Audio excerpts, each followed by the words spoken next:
Good evening, everyone. So I want to talk a little bit more about the lifestyle and diet changes that patients can expect to make in preparation for bariatric surgery. So this is our patient care team. It includes our 3 surgeons who Dr. Samuel has talked about. We kind of went over our patient care team. So in coordination with our patient care team, we want to give patients the tools to help them be successful in changing their lives with bariatric surgery. So changing your life does mean changing your lifestyle. Using our structured eating plan, new eating and mealtime habits, and other lifestyle changes, including an optimal exercise routine, patients can expect to be successful in our program and successful in losing the weight and keeping it off. Our eating plan is designed to promote maximum weight loss. It's structured for the bariatric surgery anatomy after surgery and focuses more on a clean, whole foods eating plan, focusing on nutrient-dense foods rather than supplements like protein bars or protein shakes. The bariatric eating plan wants to put the knowledge in the hands of the patients and really give them the tools to make healthy choices both before and after surgery. We want the patient to be able to determine what foods are nutrient dense and decipher food labels and wade through the misinformation. A lot of things claim to be sugar-free, or they claim to be healthy and have health benefits that in actuality they may not actually have.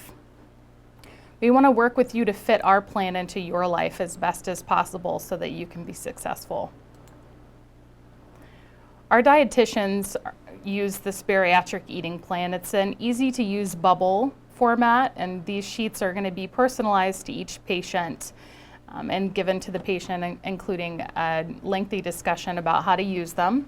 It focuses on balanced nutrition for weight loss, and also has a place where you can keep track of regular exercise, which is one of the expectations before and after surgery.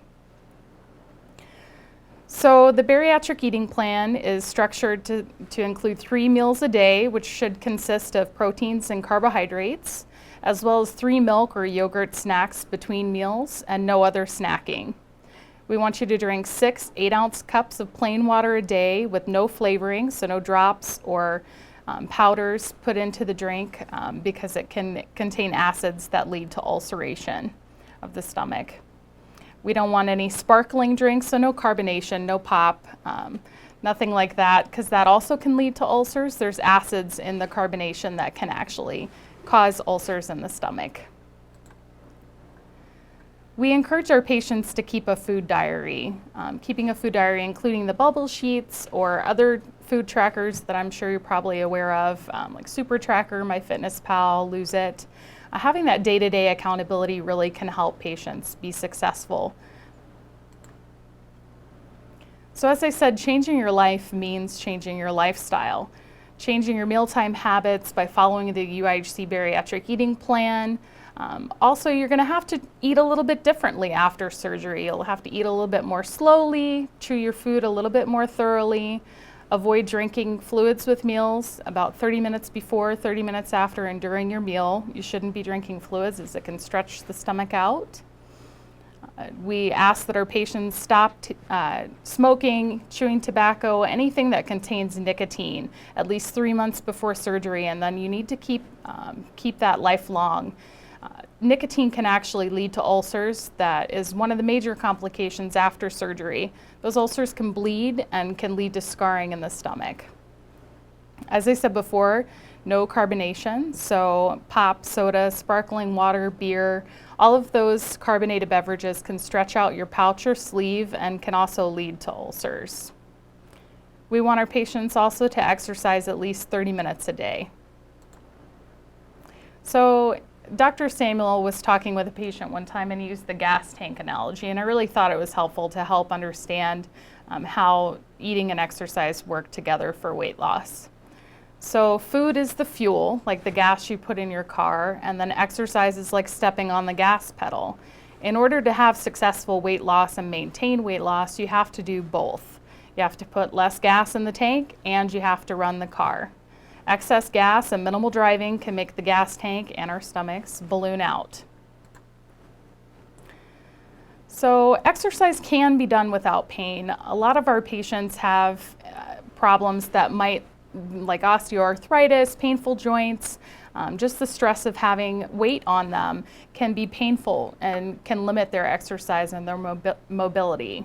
So one of the things that we like to do is try to order physical therapy consults for our patients to help them find a routine, something that works for them. We recommend water aerobics, swimming, walking. We want to make sure that our patients are getting that 30 minutes of moderate to vigorous exercise. So when I say moderate to vigorous, I mean, can you still sing and carry on a conversation while you're exercising? Because if you can, you need to work a little bit harder. Exercise is going to be essential for weight loss, for weight maintenance, and for preventing serious complications after surgery. Some of the other things you can expect would be medication changes after surgery. So as both Dr. Samuel and Dr. Smith have discussed, more than 80% of the obesity-related complications, diseases associated with obesity, are going to go away after surgery. This means that you may require reduced dosing or even elimination of some of your current medications. After surgery, it's going to be important to work closely with your primary care doctor to ensure that those changes are being made to your medications. We're also going to require a lifelong daily vitamin or supplement because especially with the gastric bypass, your metabolism of some of the nutrients is going to be a little bit different. So we do require that you take supplements every day for the rest of your life. That's going to provide you the vitamins that you need and decrease the likelihood that you get deficiencies that could cause lasting side effects. So we also want you to avoid medications after surgery that can promote ulcers, especially non-steroidal anti-inflammatories like Aleve or aspirin, ibuprofen. Those medications become unsafe after surgery. So my role in the clinic is a bariatric nurse coordinator. I work in conjunction with Judy Swift, our other nurse coordinator. We have many functions. We wear many hats. So we work with the bariatric team, the hospital personnel, referring physicians and patients with the main goal of optimizing patient outcomes and improving the patient's quality of life. We function as the team coordinator, clinical coordinator, patient educator, patient care coordinator, patient advocate, support group facilitator. I could probably list quite a few other things that I have found myself doing over the last few months in this position. But the main goal has been education, education, education. That has been instrumental, and I think it's important to help patients along the way. I really liked this slide, and I kind of skipped over it in the last one. So consistency is what you do day in and day out, and that is what's going to help you be successful. So being consistent and compliant with our plan is going to be your key to success. So surgery is really just only one of the tools that you need to succeed. As Dr. Samuel has also said, consistent compliance with the bariatric lifestyle, diet, and exercise plan is going to ensure the rest. So when I say compliance, all I mean is being cooperative, eager, and ready to change. We have a bariatric support group. Research has shown that having peer support improves patient outcomes. So the first Tuesday of each month from 6 to 7 p.m., we have a support group that's for anybody who's interested, has had surgery, or is preparing for surgery.